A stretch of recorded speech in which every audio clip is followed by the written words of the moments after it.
Hi, everybody. We having a good time? Yeah? Woo! All right.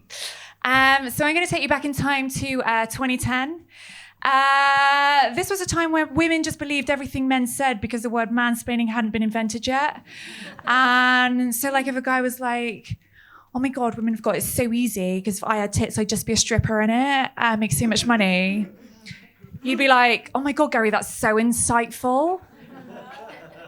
And then you'd be like, hang on a minute, I'm a woman and I have tits. And that's why I became a stripper. Becoming a stripper wasn't, too easy. I'd never been to a strip club before. I didn't know any strippers. I didn't even know where the strip clubs were in my hometown of Bristol. But I was like, do you know what? I'm going to just treat this like I would any other job search. And the first thing you need to do is you need to find a place of work. So I was like, well, I'll just Google strip clubs Bristol. But I stopped myself because I was like, do you know what? I want to work in the nicest strip club in Bristol.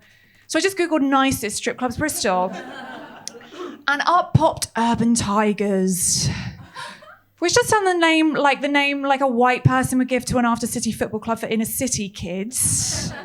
But at the time I was like, it's very avant-garde, very avant-garde. And I had an application form on the website, but I was like, do you know what? I want to impress them with my can-do attitude. I'm going to ring up the manager. So I rang up the manager, Mark, and I was like, hi, Mark. My name's Ella. I've got a 2-1 from dance college. My mum's having an extension on her house at the moment. Lots of scaffolding. So let's just say I know my way around a pole. Also, I don't want to brag, but some men, one guy has told me that in the right light, I am shaggable. And Mark was like, can you just fill out the application form, please?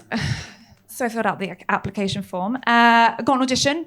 Thank you very much. Now, immediately I could tell I was a top candidate. How did I know? Because I was the only one with a prepared playlist and corresponding choreography. First song was Black Eyed Peas. I got a feeling, woo-hoo, that tonight's gonna be a good night.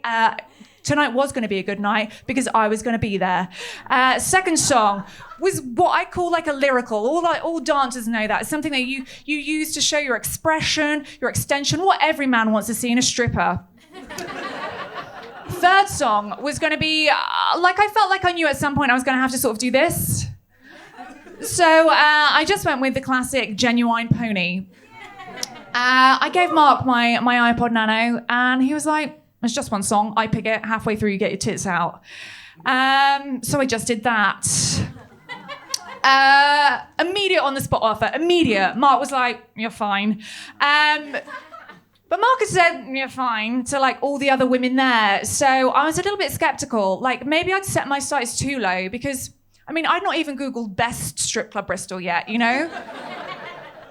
Maybe there's more out there for me. So I was like, you know what? I'll just ask him questions because at the end of the day, they're not just interviewing you, you're interviewing them. And I was like, Mark, what's the culture like here? Because, I like hanging out with my colleagues, but I don't really want anyone too clingy. And Mark was like, do you want the job or not? So I took the job. Mark, very interesting character. He had the appearance of an estate agent, grey, shiny suit, too much hair gel, kind of the aroma of Lynx Africa and Jean-Paul Gaultier-Lemaire would enter the room before he did. But personality, very different. He had the personality of a war veteran with PTSD. This man had seen more tits and pussy than any man should ever see in their life. And he was just a shell of a person. But not rapey though, so... I got there my first night. Immediate problem. I'm a very tall woman. I'm 5'11". Now in a strip club, you have to wear a stripper heel, which makes me 6'4".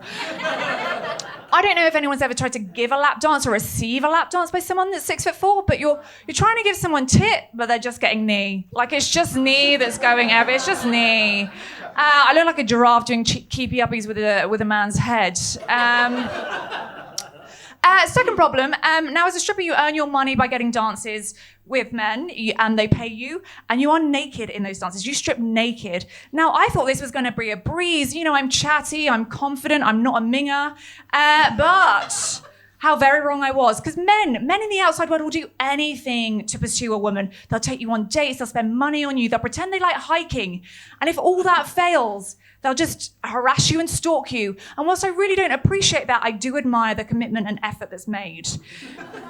Now tell a man that to see your bumhole, and I do mean bumhole, all he has to do is pay you £20. He's like, nah, no good, no thanks. So sex work is work, very hard work, and more work than I ever wanted to put into it. Thank you very much.